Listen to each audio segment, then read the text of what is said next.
நேற்று இதே பகுதியில் எடப்பாடி அவர்கள் பேசினார். இன்று நாம் பேசுகிறோம். இனி எப்போதும் நாம் தான் பேசுவோம். இது நமக்கும் தெரியும், எடப்பாடி அவர்களுக்கும் தெரியும். எனவே அவர் தெரிந்தேதான் பேசுகிறார். அவருடைய பேச்சை நேற்று இங்கே நீங்கள் கேட்டிருக்கலாம். இன்றைக்கு நான் NDTVயிலே அவருடைய நேர்காணலை கேட்டேன். உமா அவர்கள் பேசுகிற போது அதை சொன்னார். NDTVயினுடைய நேர்காணலில் ஒரு பாதி வரைக்கும் நான் கேட்டேன். இங்கே தோழர் செல்வின் சொன்னது போல அதிலே அவர் குறிப்பிட்ட ஒரு செய்தி, யார் ஆட்சி அமைப்பீர்கள், NDAவா அதிமுகவா என்று கேட்டதற்கு கொஞ்சமும் வெட்கப்படாமல் எடப்பாடி அவர்கள் சொன்னார், என்னை முதலமைச்சராக இருப்பதற்கு அமித்ஷா சரி என்று சொல்லிவிட்டார். கவனிக்க வேண்டும், இவர் முதலமைச்சராக இருப்பதற்கு அமித்ஷா அனுமதி கொடுத்து விட்டார் என்று ஒருவர் வெட்கப்படாமல் சொல்லுகிறாரே. என்றைக்காவது நம்முடைய தலைவர் கலைஞர் சொல்லியிருப்பாரா, நான் தமிழ்நாட்டின் முதலமைச்சராவதற்கு இந்திரா காந்தி ஒப்புதல் தந்து விட்டார் என்று சொல்லுவாரா? நான் தமிழ்நாட்டின் முதலமைச்சராக இருப்பதற்கு ராகுல் காந்தியும் கார்கேயும் ஒப்புதல் தந்து விட்டார்கள் என்று நம்முடைய தலைவர் சொல்லுவாரா? நாம் முதலமைச்சராக இருப்பதற்கு மக்கள் ஒப்புதல் தருகிறார்கள். எடப்பாடி முதலமைச்சராவதற்கு அமித்ஷா அனுமதி தர வேண்டி இருக்கிறது. இது இரண்டுக்கும் இருக்கிற அடிப்படையான வேறுபாடு. இந்த NDTVயிலே எடப்பாடி அவர்களினுடைய நேர்காணல் பற்றி நான் சொல்லுவதற்கு முன்பு இன்னொரு செய்தியை சொல்ல வேண்டும். வருகிற போது இன்னொரு மகிழ்ச்சியான செய்தியையும் நான் பார்த்தேன். நடிகர் விஜய் அவர்கள் அந்த கட்சியை தொடங்கும் போதே தன்னுடைய கொள்கை தலைவர்களில் ஒருவராக பெரியாரை சொன்னார். பெரியாரை தான் நடுவில் நிறுத்தினார். பிறகு என் கொள்கை தலைவர்களில் ஒருவர் என்று அண்ணாவை சொன்னார். இன்றைக்கு நீங்கள் பார்த்திருப்பீர்கள், கொள்கை தலைவர்களில் ஒருவர் என்று கலைஞரையும் சொல்லிவிட்டார். ஒன்றே ஒன்று பாக்கி இருக்கிறது நண்பர் விஜய் அவர்களே, என் கொள்கை தலைவர்களில் ஸ்டாலினும் ஒருவர் என்று சொல்லிவிட்டு இந்த மேடைக்கு நீங்கள் வந்து விடலாம். இந்த மேடைக்கு நீங்கள் வந்து விடலாம். ஏனென்றால் அவருக்கு ஒரு உறுத்தல் இருக்கிறது. அவரே சொல்லுகிறார், கரூரில் நடந்த துயரம் என்னை துரத்தி கொண்டே இருக்கிறது. இப்போதான் வாய திறக்கிறார். கரூரில் நடந்த துயரம் என்னை துரத்தி கொண்டே இருக்கிறது. நண்பர் விஜய் அவர்களே, இன்னமும் துரத்தும், தேர்தல் வரைக்கும் துரத்தும், திருந்தவில்லை என்றால் தேர்தலுக்கு பிறகும் துரத்தும். இவைகளெல்லாம் கணக்கில் வைத்துக் கொள்ள வேண்டும். இங்கே பேசுகிற போது நண்பர் ஷானவாஸ் என்று நினைக்கிறேன், மிக அருமையாக ஒரு செய்தி சொன்னார். இதுவரைக்கும் உலகத்தில் யாரும் செய்ததில்லை. எங்காவது ஒரு நண்பர் வீட்டில் துக்கம் என்றால் கூட நீங்கள் யாராவது அவருக்கு தொலைபேசி, எங்கள் வீட்டுக்கு வாருங்கள் ஆறுதல் சொல்லுகிறோம் என்று யாராவது சொல்லுவார்களா? அப்படி சொன்னவரும் அவர்தான். இப்படிப்பட்ட ஒரு சூழலில் தான் நாம் தேர்தலை சந்திக்கிறோம். NDTVயிலே எடப்பாடி அவர்கள் சொல்லி இருக்கிற சில செய்திகள் மிக முதன்மையானவை. முதல் கேள்வியே அவரிடத்தில் என்ன கேட்கிறார்கள், இந்த தேர்தலில் அடிப்படை நோக்கம் என்ன? அவர் சொல்லுகிறார், வாரிசு அரசியலை ஒழிப்பதுதான். மிக அழுத்தமாக சொல்லுகிறார். அவர் யாரை நினைத்து சொன்னாரோ அருகில் இருந்த அன்புமணி அப்படியே அதிர்ச்சி ஆகிறார். வாரிசு அரசியலை ஒழிப்பதுதான் என்றால் இந்த பக்கத்திலே அன்புமணி, அந்த பக்கத்திலே GK வாசன். என்னடா இவர் நம்மை ஒழித்து விடுவான் போல் இருக்கிறது. அதற்கு பிறகு TTV தினகரனுக்கும் லேசாக உறுத்துகிறது. அதை வேறு கேட்கிறார்கள். TTV தினகரன் சொன்னார், எடப்பாடியின் தலைமையை ஏற்றுக்கொள்வதை விட நான் தூக்கில் தொங்கி விடுவேன் என்றார். இப்போது ஏறத்தாழ அதுதான் NDAக்கு போயிருப்பதும் ஏறத்தாழ அதே நிலைதான். தூக்கில் தொங்கி விடுவேன் என்று சொன்னாரே, இப்போது எப்படி சேர்ந்தீர்கள் என்றதற்கு எடப்பாடி சொன்ன பதில், நாங்கள் 2 பேரும் அம்மா வளர்த்த பிள்ளைகள். அது சொல்லாமலே தெரிகிறது, உங்கள் நடத்தையே தெரிகிறது, அம்மா வளர்த்த பிள்ளை. எனக்கு ஒரு கேள்வி இருக்கிறது, நீங்கள் 2 பேரும் அம்மா வளர்த்த பிள்ளைகள் என்றால் அந்த OPS யார்? யாராவது பூதகி வளர்த்த பிள்ளையா? அவர் அம்மா வளர்த்த பிள்ளை தானே. ஆனால் OPSக்கு இடமில்லை என்பதில் கவனமாக இருக்கிறார். OPS பாருங்கள், எடப்பாடியை விட 4 வயது மூத்தவர். ஆனால் அவர் என்ன சொல்லுகிறார், அண்ணன் எடப்பாடி என்னை சேர்த்துக் கொள்ள வேண்டும் என்கிறார். நிலைமை அப்படி இருக்குது. நாங்கள் எதற்கு குறிப்பிடுகிறேன் என்றால், எனவே வாரிசு அரசியலை ஒழிப்பது என்கிற போது NDTVயிலே கேள்வி கேட்கிறவர்கள் புத்திசாலிகள். அவர்கள் சொல்லுகிறார்கள், is it not an electoral politics என்று கேட்கிறார்கள். வாரிசுகள் நியமிக்கப்படுகிறார்களா என்ன? சேப்பாக்கம் தொகுதிக்கு நம்முடைய இளந்தலைவர் உதயநிதி அவர்களை முதலமைச்சராக நியமித்தார், மக்கள் தானே தேர்ந்தெடுத்தார்கள் என்று கேட்கிறார்கள். அந்த கேள்வி எத்தனை அழுத்தமானது பாருங்கள். வாரிசு அரசியல் என்று சொன்னால், தனக்கு பிறகு தன்னுடைய மகன் இந்த நாட்டை ஆளுவான் என்று மன்னர்கள் அறிவித்ததை போலவா நம்முடைய முதலமைச்சர் அறிவித்தார்? இன்னமும் சொன்னால் நம்முடைய கழகத்தினுடைய தலைவர் தளபதி அவர்களை கலைஞர் அவர்கள் அறிவிக்கவே இல்லை. இனமான பேராசிரியர் வலியுறுத்தித்தான் நம்முடைய கலைஞர் சொன்னார், நான் அறிவித்து விடலாம், ஆனால் இன்னமும் கொஞ்சம் நாள் ஆகட்டும். காத்திருந்தார். எங்கே இருந்து காத்திருந்தார்? நம்முடைய தளபதி அடுத்த நாளே ஆட்சிக்கு வந்து விடவில்லை. இன்னொரு வேடிக்கை பாருங்கள். எடப்பாடி சொல்லிக் கொண்டிருக்கிறார், வாரிசு அரசியலை ஒழிப்பது நோக்கம் என்று சொல்லுகிறார். ஆனால் அடுத்து ஒரு செய்தி வருகிறது, அஜித் பவார் விமான விபத்திலே இறந்து போனாரே, துணை முதலமைச்சராக அவருடைய மனைவி நியமிக்கப்படுகிறார் என்று செய்தி வருகிறது. ஆனால் நம்முடைய இயக்கத்தில் அப்படி ஒரு நாளும் இல்லை. கலைஞர் என்ன செய்தார் என்பதை நான் சொல்ல வேண்டும். நான் அருகில் இருக்கிற போது நானெல்லாம் தளபதியின் மீது மிகுந்த பற்று உடையவன். கலைஞர் சொல்லுவார், வரட்டும் வரட்டும், இன்னமும் பக்குவப்படட்டும் என்று காத்திருந்தார். எப்படி என்றால், இந்த வெள்ளியை உருக்குவார்கள், நீங்கள் பார்த்திருக்கலாம். தங்கத்தை உருக்குவது போல வெள்ளியை உருக்குவது கடினம். வெள்ளி என்பது தண்ணீர் போல 100 டிகிரியிலே ஆவியாகி விடாது. 782 டிகிரி கொதிக்க வைக்க வேண்டும். நான் அந்த வெள்ளியை உருக்கிற ஒருவரிடத்தில் கேட்கிறேன், அது உருகிவிட்டது என்பதை எப்படி கண்டுபிடிக்கிறீர்கள்? அது அப்படியே தான் இருக்கும், ஒரே அடியாக நீராக மாறிவிடாது. அது உருகிவிட்டது என்பதை எப்படி கண்டுபிடிக்கிறீர்கள்? அவர் சொன்னார், நாங்கள் அதை பார்த்து கொண்டே இருப்போம். எப்போது அந்த வெள்ளியிலே எங்கள் முகம் தெரிகிறதோ அப்போது உருகிவிட்டது என்று பொருள் என்றார். கலைஞர் பார்த்தார், பார்த்து கொண்டே இருந்தார். ஒரு கட்டத்தில் தளபதியினுடைய வடிவத்தில் அவர் முகம் தெரிந்தது.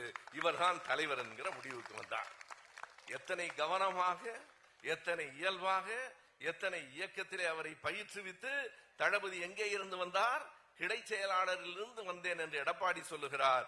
இன்னமும் கீழே தேர்தலில் போட்டியிட்டு உசேன் அண்ணனோடு போட்டியிட்டு 1000 விளக்கு தொகுதியிலே வெற்றி வாய்ப்பை கூட இழந்து மறுபடியும் போராடி மறுபடியும் சின்ன சின்ன பதவிகளுக்கு வந்து அந்த சிறை கோட்டத்துக்கு போய் உடம்பெல்லாம் காயப்பட்டு அடிபட்டு உதைபட்டு மிதிபட்டு அதற்கு பிறகும் கழகத்தினுடைய மாவீரனாய் எழுந்து நின்றவரடா எங்கள் தலைவர்.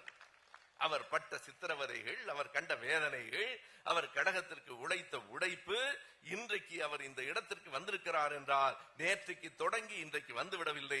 திமுக கழகத்தின் இளைஞர் அணியை கோபாலபுரத்திலே ஒரு முடிதிருத்தகத்திலே தொடங்கி இன்றைக்கு தமிழ்நாடு முழுவதும் இளைஞர் அணியை பரப்பி இருக்கிறார் என்றால் அது நம் தலைவரின் உழைப்பு, அவருடைய உறுதி, அவருடைய கொள்கை பற்று. அதனாலேதான் எடப்பாடி அவர்கள் என்ன தெரிந்து கொள்ள வேண்டும் என்றால், இது வாரிசு அரசியல் மட்டும்தான் என்றால் பதவி போதும் என்று உதயநிதி பேசாமல் இருந்திருப்பார். அறிவு திருவிழாவை நடத்த வேண்டிய அவசியம் அவருக்கு வந்திருக்கார். இடம் பேச்சாளர்களை உருவாக்க வேண்டிய தேவை வந்திருக்கார். நான் எந்த ஊருக்கு போனாலும் எல்லா ஊர்களிலும் எல்லா மேடைகளிலும் ஒரு இடம் பேச்சாளர் பேசுகிறார். இங்கே கூட நாங்கள் வந்திருக்கிற எங்கள் பேரவையை சார்ந்த இளம் பேச்சாளர்களை பேச வைக்க வேண்டும் என்று கருதிய போது இது பனிக்காலம், நேரம் இல்லை என்பதால் தவிர்த்தோம். ஒவ்வொரு மேடையில் இளம் பேச்சாளர் பேசுகிற போதும் நான் அவரை பார்க்கவில்லை, அந்த இளம் பேச்சாளரின் முகத்தில் எங்கள் இளைஞரணி செயலாளர் உதயநிதியின் முகத்தை பார்க்கிறேன். அடுத்த தலைமுறையை இன்றைக்கு இருக்கிற முத்தமிழறிஞர் பதிப்பகம் வெளியிட்டிருக்கிற புத்தகம் இருக்கிறதே, எடப்பாடி அவர்கள் என்னை கோவித்துக் கொள்ளக்கூடாது, அவருக்கு புத்தகம் படிக்க நேரம் இல்லாமல் இருக்கலாம். ஒரு கூட்டத்திலே அவரை கேட்டார்கள், ஒரு நேர்காணலில், உங்களின் பொழுதுபோக்கு என்ன என்றார்கள். ஏதாவது சொல்லிவிட்டு போயிருக்கலாம் தானே, புத்தகம் படிப்பதுதான் என்றார். தேவையா அவருக்கு? புத்தகம் படிப்பதுதான் என்ற உடனே ஊடகவியலாளர்கள் கேட்டார்கள், நீங்கள் கடைசியாக படித்த புத்தகம் எது என்று. இப்படி ஒரு கேள்வியை கேட்பார்கள் என்று அவருக்கு தெரியாது. அவர் சொன்னார், கடைசியாக படித்த புத்தகம் அந்த நீல அட்டை போட்டிருக்கு. அப்படி ஒரு புத்தகம் இருக்கிறதா? நீல அட்டை போட்டிருக்கும் என்றார். நான் என்ன சொல்லுகிறேன், திருக்குறள் என்றாவது சொல்லிவிட்டு போயிருக்கலாம். எதற்காக என்றால், எடப்பாடி அவர்களே, இது வெறும் கட்சி அல்ல, இது ஒரு அறிவியக்கம். திராவிட முன்னேற்ற கழகம் என்பது 10ஓடு 11ஆக இருக்கிற கட்சி அல்ல, இது ஒரு கொள்கை இயக்கம். நான் பல நேரங்களில் சொல்லுவேன், நீங்கள் இவ்வளவு தூரம் திராவிட முன்னேற்ற கழகம் பற்றி பேசுகிறீர்களே, நீங்கள் ஏன் உறுப்பினராக இல்லை? நான் அட்டை வாங்கிக் கொள்ளாத உறுப்பினர். நண்பர் பாண்டே தான் கேட்டார். பாண்டேயும் தினமலரும் இணைந்து கருத்து கணிப்பு எடுக்கிறார்கள். நீங்கள் எப்போது பிரிந்திருந்தீர்கள்? இணைந்து எடுப்பதற்கு? அவர் என்னிடத்தில் கேட்டார், ஏன் நீங்கள் உறுப்பினர் அட்டை வாங்கிக் கொள்வதுதானே என்றார். வேறொன்றுமல்ல, எங்கள் அமைப்பு என்பதே திமுக கழகத்திற்கு பணியாற்றுகிற இன்னொரு பிரிவுதான். நாங்கள் ஒன்றும் அப்படியெல்லாம் நடுநிலை என்று எப்போதும் பொய் சொல்லுவதில்லை. காரணம், எங்களுக்கு கட்சி பணி செய்வதற்கு பல்லாயிரக்கணக்கானவர்கள் இருக்கிறார்கள். வெளியிலிருந்து கருத்து பணியை செய்ய வேண்டும் என்பதற்காக இந்த அமைப்பை தமிழ்நாடு முழுவதும் கட்டி கொண்டிருக்கிறோம். திராவிட பள்ளி என்று ஒன்று நடத்தி இதுவரையிலே 3000 பேருக்கு திராவிட பள்ளியிலே வகுப்புகளை நடத்தி பட்டங்களையும் கொடுத்திருக்கிறோம். நம்முடைய முதலமைச்சர் அவர்கள் தான் அதை தொடக்கி வைத்தார்கள். எனவே நாங்கள் இந்த கருத்து பணியிலே ஈடுபட்டிருக்கிற போது எதற்காக சொல்லுகிறேன் என்றால், இன்றைக்கு முத்தமிழறிஞர் பதிப்பகத்திலே வந்திருக்கிற அத்தனை நூல்களும், நான் ஒன்றிரண்டை தனியாக சொல்ல முடியாது, அத்தனை நூல்களும், குறிப்பாக ஒரு புத்தகத்தை சொல்லுகிறேன். இது திமுக கழகத்துக்காரனின் வீடு என்றால் அந்த புத்தகம் இருக்க வேண்டும். காலத்தின் நிறம் கருப்பு சிவப்பு என்று ஒரு புத்தகம். அத்தனை அருமையான கட்டுரைகள் அனைத்தையும் கொண்டு வந்திருக்கிற நீங்கள் உதயநிதியை பார்த்து வெறும் வாரிசு அரசியல் என்று சொன்னால் யாராவது நம்புவார்களா? வெறும் வாரிசுகளை வைத்துக் கொண்டுதான் வந்திருக்கிறாரா? நீங்கள் எண்ணி பார்க்க வேண்டும். எடப்பாடி அவர்கள் எதனையும் கொஞ்சம் சிந்தித்து சொன்னால் நல்லது. நான் வேறு யாரை பற்றியும் பேசாமல் அவரை பற்றி மட்டும் பேசுவதற்கு காரணம், அவர் இன்றைக்கு எதிர்க்கட்சி தலைவராக இருக்கிறார் என்பதற்காக ஒரு மதிப்பு கொடுத்து நாம் பேசுகிறோம். அவர் அதே தொலைக்காட்சியின் நேர்காணலிலே சொல்லுகிறார், திமுக தான் நீங்கள் கவனிக்க வேண்டும். இதை சாதாரணமாக போகிறவர்கள் யாராவது சொல்லிவிட்டு போகலாம். தேவையில்லாமல் உள்ளே போய் வேடிக்கையாக சொல்லுவார்கள், சொந்த காசில் சூனியம் வைத்துக் கொள்வது என்று. அவர் என்ன செய்தார் என்றால், திமுகவை பற்றி உங்களுக்கு என்ன அவ்வளவு கோபம் என்றால், எடப்பாடி சொல்லுகிறார், இந்தியாவிலேயே ஊழல் குற்றச்சாட்டுக்காக நீக்கப்பட்ட, ஆட்சி கலைக்கப்பட்ட ஒரே கட்சி திமுக தான். அது அவங்க கட்சி. நீ பேசாமையாவது இருந்திருக்கலாம். ஆட்சி ஊழல் குற்றச்சாட்டுக்காக கலைக்கப்பட்ட ஒரே கட்சி திமுக தான் என்ற போது பேட்டி எடுத்தவர்கள் கேட்டார்கள் எப்போது என்று. இந்த கடைசி புத்தகம் எது என்று கேட்டது மாதிரி, எப்போது திமுக கலைக்கப்பட்டது என்றால், திமுக கலைக்கப்பட்டதில்லை, அது ஒரு விஞ்ஞானபூர்வமான ஊழல் செய்த கட்சி என்று சர்க்காரியா சொல்லி இருக்கிறார். என்னிடம் ஒரு கேள்வி இருக்கிறது, எங்கே சொல்லி இருக்கிறார்? சர்க்காரியா புத்தகத்திலிருந்து எந்த இடத்திலிருந்தாவது யாராவது காட்டுங்கள். எங்கேயும் இல்லை. இவர்கள் திரும்ப திரும்ப சொல்லிக் கொண்டிருக்கிறார்கள். நண்பர்களே, ஆயிரம் திட்டங்களை நாம் செய்து கொண்டிருக்கிறோம். எத்தனை விதமான சாதனைகளை செய்து கொண்டிருக்கிறோம். நம்முடைய அமைச்சர் அவர்கள் சொன்னது போல 9 வயதுக்கும் 14 வயதுக்கும் உட்பட்ட பெண் குழந்தைகளுக்கு தடுப்பூசி போடுகிறோமே. வருகிற தேர்தலில் அவர்களுக்கு வாக்கு உண்டா? 9 முதல் 12 வயது வரைக்கும் இருக்கிற பிள்ளைகளுக்கு அடுத்த தேர்தலில் கூட வாக்கு இல்லையே. நாங்கள் அடுத்த தேர்தலை மட்டும் பார்க்கிறவர்கள் இல்லை, அடுத்த தலைமுறையை பார்க்கிறவர்கள். அதுதான் அடிப்படையான செய்தி. எனவே இவர்கள் என்னவெல்லாம் சொல்லுகிறார்கள். இன்னொரு திட்டத்தை சொன்னார். அந்த திட்டத்தை பற்றிய என்னுடைய தனிப்பட்ட ஒரு அனுபவத்தை நான் சொல்ல வேண்டும். நீங்கள் சொன்ன அந்த தாய்மானவன் திட்டம் இருக்கிறதே, என்னுடைய தனிப்பட்ட அனுபவம்.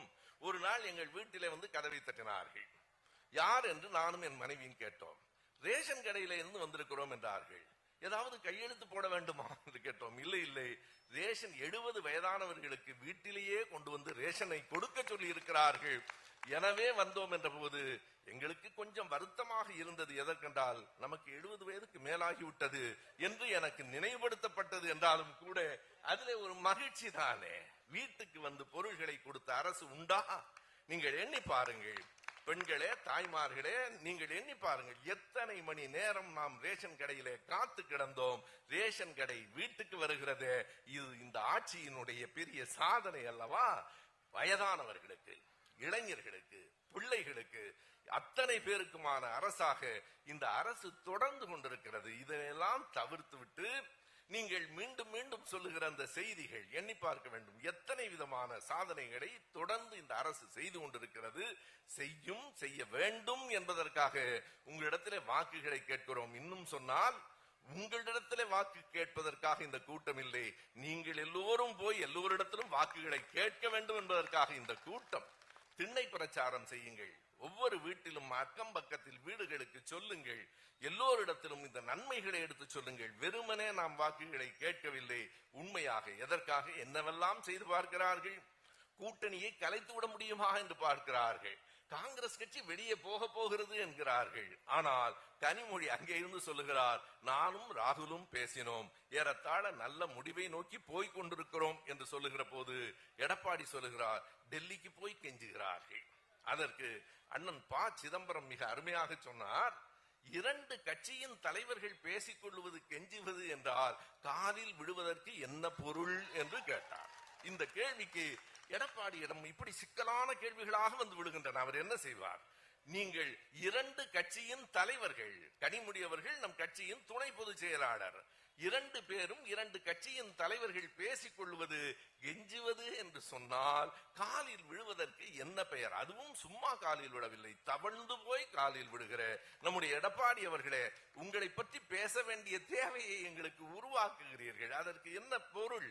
ஆகையினாலே இப்படி கூட்டணியை கலைத்து விடலாமா? திரும்ப திரும்ப அவர்கள் குறிவைக்கிற இன்னொரு கட்சி திருமாவளவனை கலைத்து விட்டால் அந்த ஒடுக்கப்பட்ட மக்களினுடைய குரலாக இந்த கூட்டணி ஒலிக்க கூடாது. ஒன்றை அவர்கள் மறந்து விடுகிறார்கள்.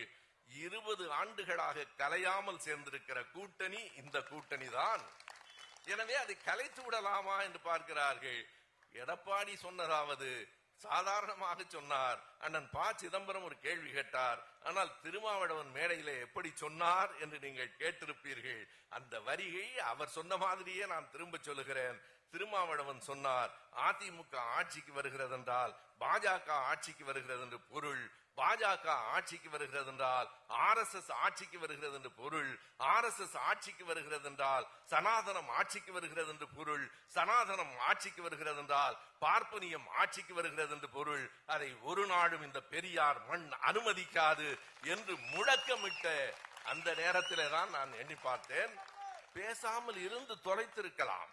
நீங்களாக அவர் சும்மா இருந்தவரையும் கூப்பிட்டு பேச வைக்கிற கட்சி. அதனால் தான் எங்கள் தலைவர் சொன்னார், எண்ணி பாருங்கள், யாரும் தேர்தல் நேரத்தில் அப்படி சொல்லிவிட மாட்டார்கள். மிக அழுத்தமாக சொன்னார், வரப்போகிற தேர்தல் என்பது இரண்டு கட்சிகளுக்கு, இரண்டு கூட்டணிகளுக்கு இடையிலே நடக்கிற தேர்தல் இல்லை, இது ஆரிய திராவிட போரின் தொடர்ச்சி என்று சொன்ன துணிச்சல் நம்முடைய தலைவருக்கு தான் உண்டு.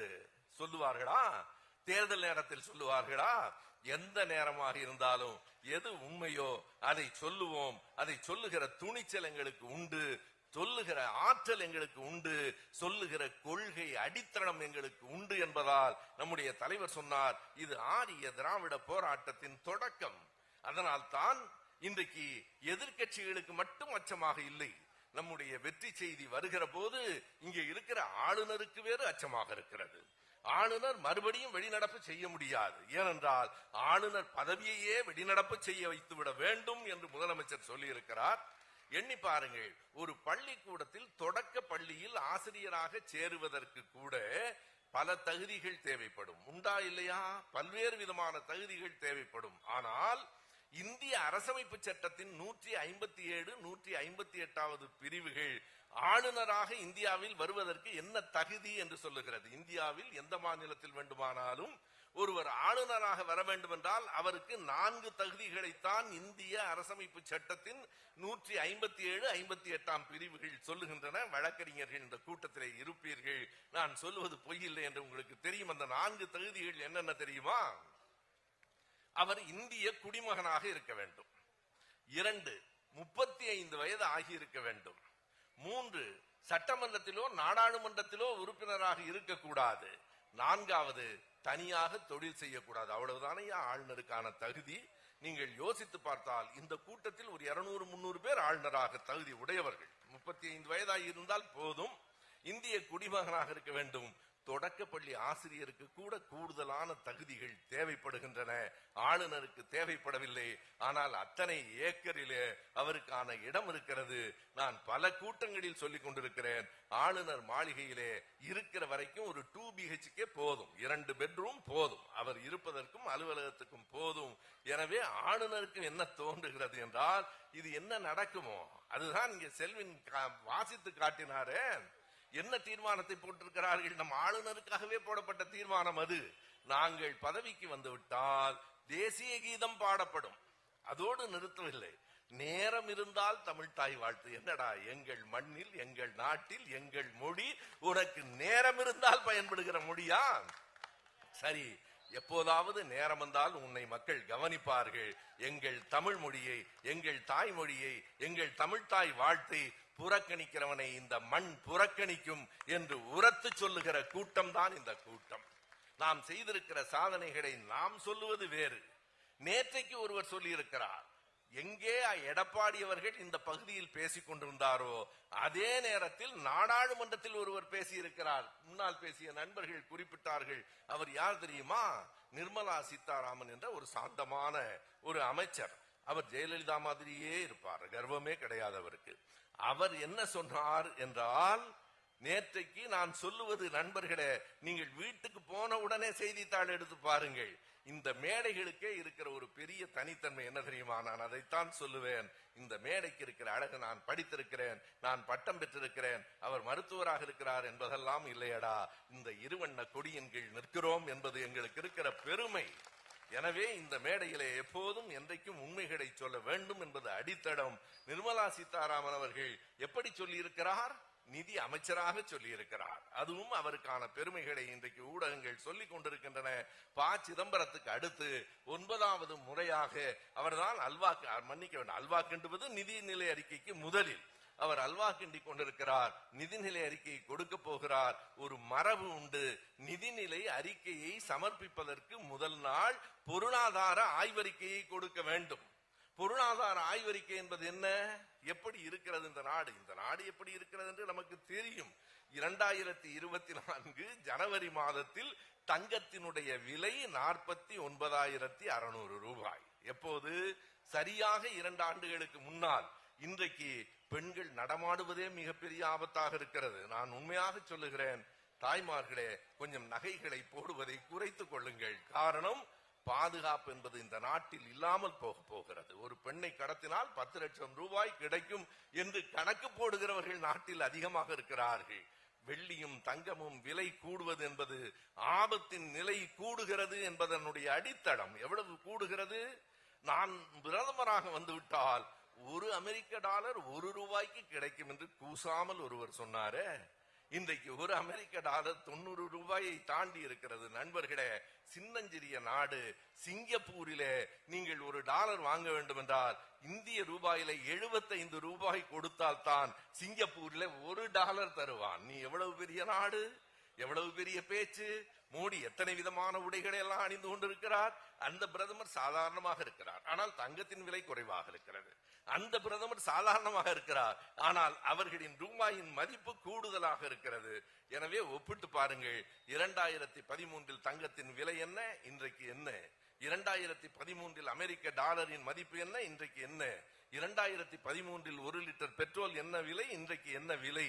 2013 1 லிட்டர் டீசல் எவ்வளவு, இன்றைக்கு எவ்வளவு? எண்ணி பாருங்கள்.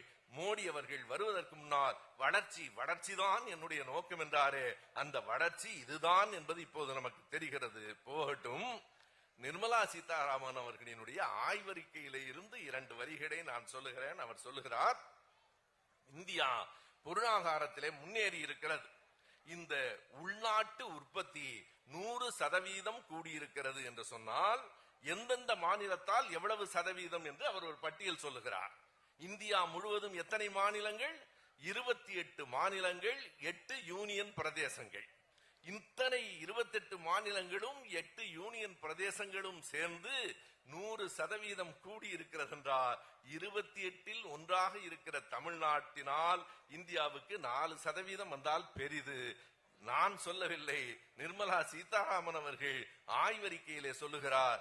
இந்திய உள்நாட்டு உற்பத்தியின் முன்னேற்றத்தில் 15 விழுக்காடு தமிழ்நாட்டிலிருந்து வந்திருக்கிறது. 15 விழுக்காடு தமிழ்நாட்டில் இருந்து வந்தது மட்டுமல்ல, தமிழ்நாடு தான் உள்நாட்டு உற்பத்தியின் வளர்ச்சியில் முதல் இடத்தில் நிற்கிறது.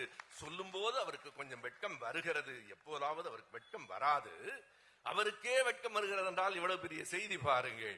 எனவே 15 விழுக்காட்டில் தமிழ்நாடு முதலிடமும், 13 விழுக்காட்டில் 2 மாநிலங்கள், ஒன்று குஜராத், இன்னொன்று மகாராஷ்டிரம். நீங்கள் ஒப்பிட்டு பார்க்க வேண்டும். குஜராத்துக்கும் மகாராஷ்டிரத்துக்கும் அவை எப்படி இருக்கின்றன என்றால், இந்தியாவின் நுழைவாயில்கள் என்று பெயர். மேலை நாடுகளிலே இருந்து வந்து இறங்குகிற வணிக பொருள்கள் எல்லாம் அங்கேதான் இறங்கும். இந்தியாவினுடைய பொருளாதாரமே குஜராத்தின் சேட்டுகளிடமும் ராஜஸ்தான் மார்வாரிகளிடமும் தான் இருக்கிறது. ஆனால் குஜராத்தும் அந்த மகாராஷ்டிரமும் கூட நமக்கு 2% பின்னால் இருக்கிறது. அவ்வளவு பெரிய மாநிலமான உத்தரப்பிரதேசத்தினால் வெறும் 8% தான் முன்னேறி இருக்கிறது என்றால் நீங்கள் சொல்லுங்கள், நிர்மலா சீதாராமன் அவர்களே சொன்னதற்கு பிறகு திமுகவுக்கு நாம் வாக்களிக்காமல் இருக்கலாமா? 15 விழுக்காடு கூடியிருக்கிறது. தமிழ்நாட்டில் தான் முதல் இடத்திலே அந்த பொருளாதார முன்னேற்றம் இருக்கிறது என்று ஏன் அவர்கள் சொல்லுகிறார்கள் என்றால் வேறு வழி இல்லை, புள்ளி விவரங்கள் அப்படித்தான் சொல்கின்றன. எனவே இந்த கட்டத்திலே நாம் எதை கவனத்திலே கொள்ள வேண்டும் என்றால், தமிழ்நாடு நலம் பெற வேண்டுமானால், அடுத்த தலைமுறை வளம் பெற வேண்டுமானால், தமிழ்நாட்டினுடைய வழியாக இந்தியாவினுடைய பொருளாதாரமே கூட வேண்டுமானால், இப்படிப்பட்ட ஒரு நிர்வாகம் இந்தியா முழுவதற்கும் பரவ வேண்டுமானால் என்ன செய்ய வேண்டும்? மறந்து விடாதீர்கள், உதயசூரியன் தான். நம்முடைய எடப்பாடி அவர்களுக்கு ஒரே ஒரு துணிச்சல் இருந்தது. நான் பொள்ளாச்சியில பேசுகிற போதும் சொன்னேன். அவர் மேடையில சொன்னார், மோடி தமிழ்நாட்டில் கால் வைத்தார், சூரியன் மறைந்து விட்டது. எவ்வளவு ஒரு குறியீடு, ஒரு சிம்பாலிசம் என்று சொல்லுவார்கள் இலக்கியத்தில், எவ்வளவு நுட்பமாக சொல்லுகிறார்கள் பாருங்கள். மோடி கால் வைத்தார், சூரியன் மறைந்து விட்டது என்றால் மோடியினுடைய ஆட்சி இங்கே வந்தால் தமிழ்நாடு இருண்டு போய்விடும் என்று மோடியை வைத்துக் கொண்டே சொல்லுகிற ஒரு துணிச்சல் எடப்பாடிக்கு இருந்திருக்கிறது. உண்மைதான் எடப்பாடி அவர்களே, ஒரு நாளும் தமிழ்நாடு இருண்டு போக நாங்கள் அனுமதிக்க மாட்டோம். என்றைக்கும் இந்த நாட்டில் ஒளி வெள்ளம் பாயும். இது பெரியார் மண், எங்கள் பேரறிஞர் அண்ணாவின் மண், எங்கள் முத்தமிழறிஞர் தலைவர் கலைஞரின் மண், எங்கள் முத்துவேல் கருணாநிதி ஸ்டாலின் மண். இது திராவிட மண், இது திமுக கழகத்தின் கோட்டை. எந்நாளும் இல்லை, இன்றும் என்றும் எப்போதும் உதயசூரியனே வானில் வரும். தமிழ்நாட்டில் திமுக கழக ஆட்சியே தொடரும். நன்றி, வணக்கம்.